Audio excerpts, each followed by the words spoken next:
చిత్తూరు జిల్లా కుప్పం పట్టణంలో వెలసిన శ్రీ రామలింగేశ్వర స్వామి ఆలయం కుంభాభిషేకం మరియు బ్రహ్మోత్సవ ఉత్సవాలు జరుగుతున్న సందర్భంలో భాగంగా సోమవారం రథోత్సవ ర్యాలీని కుప్పం హిందూ ధర్మ పరిరక్షణ సమితి అధ్యక్షులు నరేష్ ఆధ్వర్యంలో జరిగింది. కుప్పం పట్టణ పురవీధుల్లో రథాన్ని తీసుకుని జై శ్రీరామ్, భారత్ మాతకు జై నినాదంతో అట్టహాసంగా జరుపుకున్నారు. ర్యాలీ ముగించుకుని అన్నదాన కార్యక్రమం నిర్వహించి దాదాపుగా 500 మందికి అన్నదానం చేసి తీర్థ ప్రసాదాలు అందించి స్వామివారి కృపా కటాక్షాలు అందరిపైన ఉండాలని, ముఖ్యంగా ఇండియా పాకిస్తాన్ బోర్డర్లో జరుగుతున్న యుద్ధంలో పాల్గొంటున్న భారత సైన్యం మరియు వివిధ రూపంలో యుద్ధంలో పాల్గొంటున్న బోర్డర్ ప్రజలకు శక్తి, ధైర్యం, సాహసాలు ప్రసాదించాలని, అలాగే నరేంద్ర మోదీ నాయకత్వం రెట్టింపు ఉత్సాహంతో ముందుకు సాగాలని స్వామివారిని వేడుకుంటూ అందరూ భారత్ మాతకు జై అనే నినాదం పలికారు.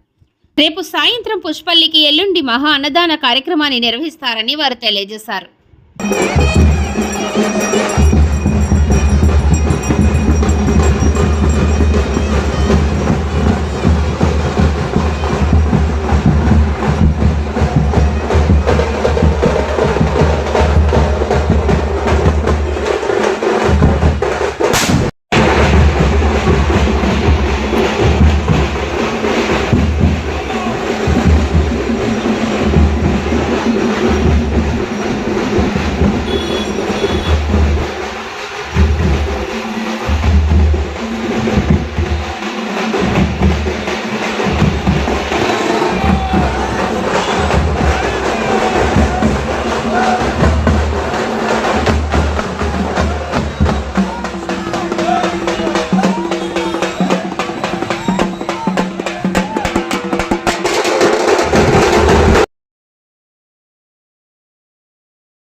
ఈరోజు పట్టణంలో జరుగుతున్న శ్రీ రామలింగేశ్వర స్వామి ఆలయం రథోత్సవ ర్యాలీ ఘనంగా జరిగింది.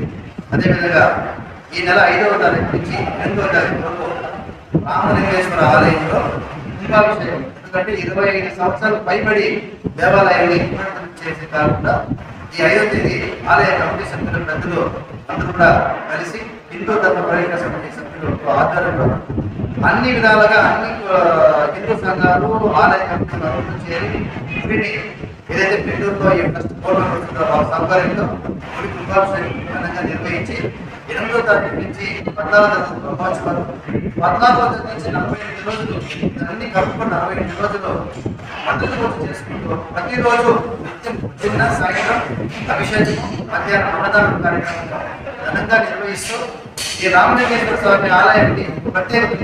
ఎందుకంటే రాముడితో పాటు ఈశ్వరుడి గుడి, ఈ రెండు కలిపి రామలింగేశ్వర స్వామి ఆలయాన్ని మన పెద్దలు ఆశ్రమంతో పాటు అన్ని యొక్క హిందూ దేవాలయాన్ని కూడా యొక్క విశిష్ట ప్రతిష్టని తెలుసుకొని మన కుటుంబ ప్రజలు దండోపదండాలుగా ఈ గుడికి ప్రతిరోజు పూజ నిర్వహిస్తున్నారు.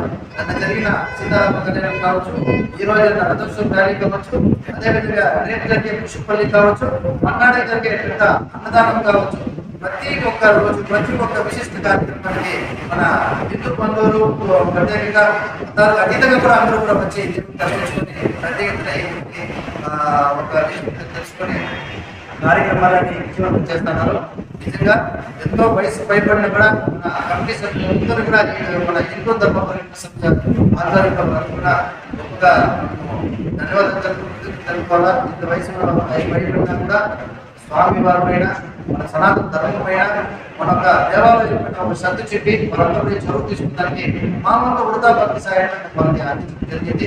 ఇదే విధంగా ఈ 45 రోజుల ఈ రామాలయాన్ని చేరుకుని స్వామి వారి ఆశీర్వాదం ఆశీస్సులు పొందాలని కూడా తెలియజేసుకుంటూ ఈ రోజు రథోత్సవం ర్యాలీకి వచ్చిన హిందూ ధర్మ పరిరక్షణ సమితి సభ్యులతో పాటు హిందూ సంఘాల సభ్యులకి అదేవిధంగా ప్రజలకి ప్రత్యేక కృతజ్ఞతలు ధన్యవాదాలు తెలుపుకుంటూ సెలవు తీసుకుంటున్నాను. జై శ్రీరామ్.